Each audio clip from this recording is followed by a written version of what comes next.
Running a Fever, episode 427, Hot Flashes, Cold Truth, Part 2, The Emotional Terrain, Mood Swings, Brain Fog, and Identity Shifts.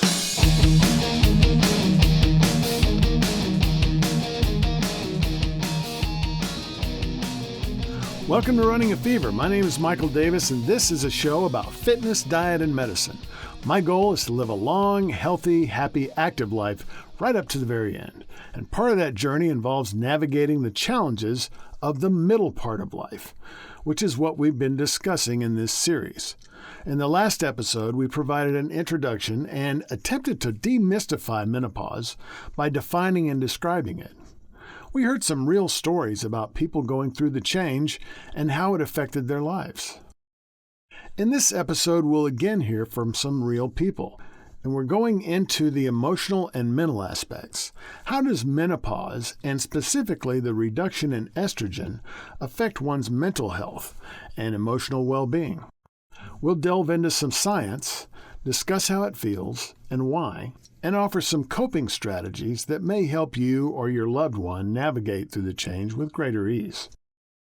Finally, I have a striking story that illustrates the profound impact mental effects can have on a person. But first, let's hear some real-life experiences with this. I loved life. I had a very good memory. Then the menopause came along. When I was talking to someone, it came out all jumbled. Jan Woodward. I spend a lot of time thinking about how much I hate my body and my mind. I'm not at the acceptance level with it. I find it really painful. I also have a lot of depression and was suicidal for a while. And now I'm experiencing a great deal of anxiety and find it hard to leave the house. Anonymous. Believe it or not, there is no shortage of stories like this. Later, I'll tell a startling story about how hormonal changes can be a life or death experience. However, let's now delve into the science involved. Let's discuss some aspects of brain chemistry. GABA, or gamma-aminobutyric acid, is the brain's primary inhibitory neurotransmitter. Think of it as the calm down chemical. It helps regulate nerve activity and keeps the brain from becoming overstimulated. It functions by slowing down neural firing, promoting relaxation, reducing anxiety, and aiding sleep. Basically, if your brain were a car, GABA would be the brakes, keeping things from spinning out of control. Estrogen helps modulate GABA activity. When estrogen drops, GABA's calming effect can weaken, leading to heightened anxiety, irritability, and sleep disturbances. Serotonin is another key neurotransmitter, often referred to as the feel-good chemical. It regulates mood, appetite, sleep, and emotional balance. Estrogen boosts serotonin production and receptor sensitivity, so when estrogen declines, serotonin levels may drop. And mood swings, depression, and emotional volatility can increase. What about brain fog and memory lapses? Estrogen also affects acetylcholine, or a neurotransmitter that plays a crucial role in memory and learning. Lower estrogen can lead to difficulty concentrating, forgetfulness, and slower cognitive processing. To summarize the chemistry involved, during menopause, the brain's chemical orchestra becomes slightly out of tune. Estrogen, once a conductor of calm and clarity, begins to fade, and that affects neurotransmitters such as serotonin and GABA. Without enough GABA, the brain loses some of its brakes, leading to anxiety and irritability. And with the lower serotonin levels, emotional resilience can be compromised. It's not just mood. It's memory, focus, and even identity that feels shaken. Be aware that if you're experiencing these symptoms, it's not your fault. Chemical warfare is being waged in your brain, causing it to rebel against you. By the way, if you'd like to learn more about brain chemicals in general, I produced a 6-episode series on them back in 2019. I'll have links in the blog post at runningafever.com/427. Okay, chemistry lesson over. Let's talk about the emotional and cognitive shifts that can occur. These aren't just side effects of menopause. They're often central to the lived experience, and they deserve to be unpacked here. First, anxiety. Why does it happen? As estrogen levels decline, so does its regulatory effect on neurotransmitters such as GABA and serotonin. This can heighten the brain's stress response. How does it feel? You'll have racing thoughts, restlessness, panic attacks, or a constant sense of unease, even in situations that previously felt manageable. What's the real-world impact? Women may feel overwhelmed by everyday tasks or experience social withdrawal due to heightened sensitivity. Next, depression.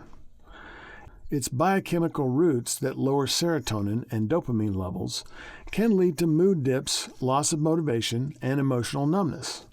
You'll hear a testimonial that really brings this to life later on. Also, progesterone drops, which can exacerbate depressive symptoms due to its calming effects. There is also an identity factor. Many women report a sense of loss, not just hormonally, but existentially. Roles shift, bodies change, and the future feels uncertain. Irritability is also a common feeling. With lower levels of GABA and serotonin, emotional regulation becomes more challenging. Small frustrations can feel explosive. Poor sleep, often due to night sweats or insomnia, amplifies irritability, creating a feedback loop. This irritability can cause a social strain and can affect relationships, especially if family members don't understand the underlying cause. Memory lapses and brain fog can occur when you forget words mid-sentence, lose track of what you're doing, and feel mentally fuzzy or slow.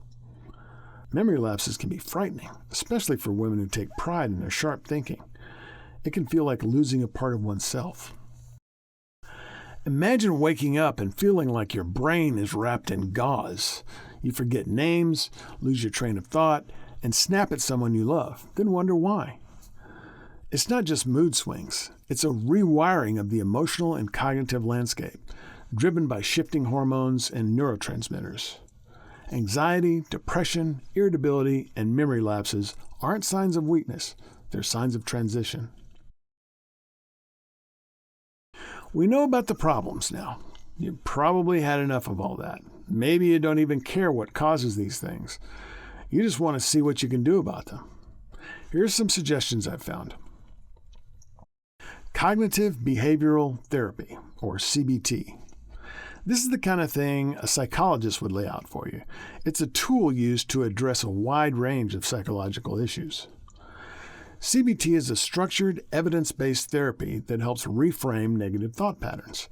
It works because it teaches practical tools to manage anxiety, depression, and irritability by challenging distorted thinking and building healthier responses. CBT helps women reclaim the narrative in their minds, turning spirals of self-doubt into grounded, actionable thoughts. I have some experience with this, and to grossly simplify it, which is how I think about it, it's questioning my initial thoughts. If I think I'm stupid because someone else seems really smart, I remind myself that I can sometimes be oversensitive to comparisons of intelligence. Suppose I know that about myself, I can question my assumption and look for examples that challenge it, such as, I got a promotion at work, I have a degree in philosophy, etc. Another tool for dealing with these emotional and mental issues is mindfulness and meditation. This is the practice of staying present and observing thoughts without judgment. It works because mindfulness helps reduce cortisol, the primary stress hormone. It also improves emotional regulation and strengthens focus, counteracting brain fog and mood swings. You could call mindfulness and meditation a mental decluttering, a way to clear space in the mind when everything feels noisy or overwhelming. Your personal faith tradition may already include some meditation practices, and you should take advantage of them. Journaling. Writing down your thoughts, feelings, and experiences regularly. It can be hard to make a habit of this. It can seem like homework, but it works. Journaling helps process emotions, track patterns, and externalize internal chaos. It's beneficial for identity shifts and emotional clarity. You could call it a conversation with yourself, a private space to be honest, messy, and reflective. Creative outlets can also help. You can engage in art, music, photography, design, or any other activity that sparks your interest. Creative activities stimulate the release of dopamine and provide emotional release. They also help rebuild a sense of self when identity feels in flux. I know that my creative activities, writing, recording music, producing my audio and video shows, are very therapeutic, and that's really why I continue to do them, though I also want to help people. And now we come to my favorite, exercise. This could be running, walking, weightlifting, playing a sport, or even dancing. Anything that gets you active physically. Exercise boosts endorphins, regulates sleep patterns, and enhances cognitive function. It's one of the most effective natural mood stabilizers. Menopause isn't just something to endure. It's something to navigate. These strategies aren't one size fits all, but they offer a toolkit for reclaiming emotional balance, mental clarity, and personal identity. Whether it's through therapy, movement, or creativity, the path forward is about finding what resonates with you and giving yourself permission to change. Before we close, I'm going to share a story. I'm going to extensively quote an interview because it is so shocking and impactful. Just a warning, if you're sensitive to depictions of violence, you may want to stop here, but the story needs to be heard. This is Lindsay Gilmartin in an interview on an Australian talk show called This Morning. This is in Lindsay's own words. I started off with anxiety. I'm not an anxious person, but this anxiety was about the simplest things, just daily chores. Would I get a parking place in the store? Really just low-level things. But I recognized something had changed within me, so I got in touch with my GP practice. It appeared as anxiety disorder. I was 45. Yeah, and I was placed on antidepressants. But that's what I expected. I was thinking it's anxiety disorder, therefore that's what I'd be given. But it rapidly spiraled. The anxiety got worse. I was getting heart palpitations, and within about 6 weeks, it was like a light had been switched off in me. There was no joy. And you could have lined up my children with 1,000 other children, and I felt absolutely nothing. In a matter of weeks, I went from working, functioning, to really this joy had left, and shortly after, this horrible feeling of lack of emotion.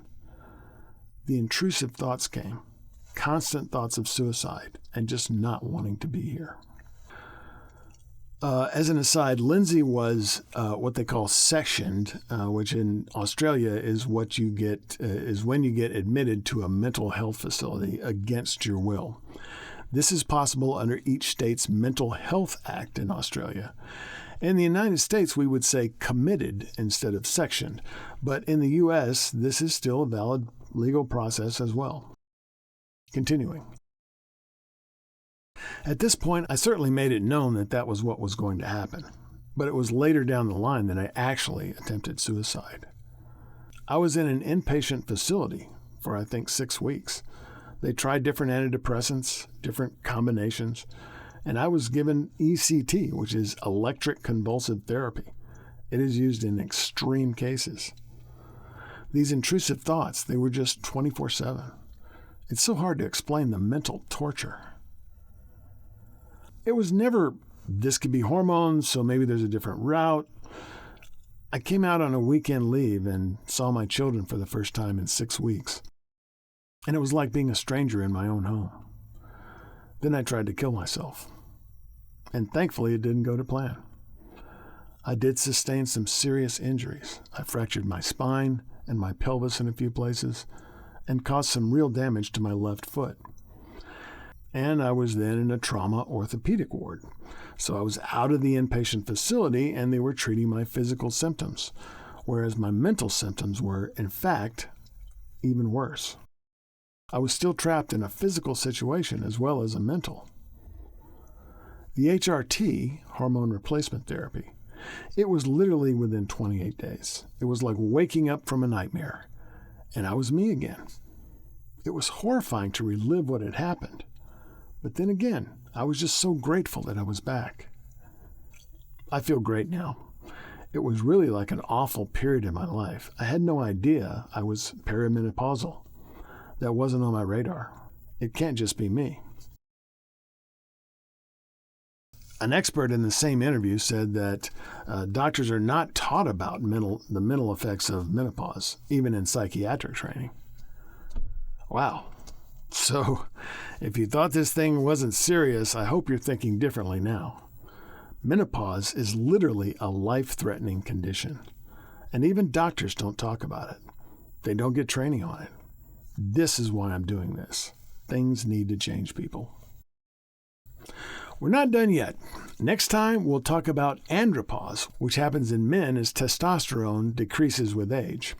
Until then, if you got the fever, keep it burning. And if you don't, catch the fever. And I will see you next time on Running a Fever.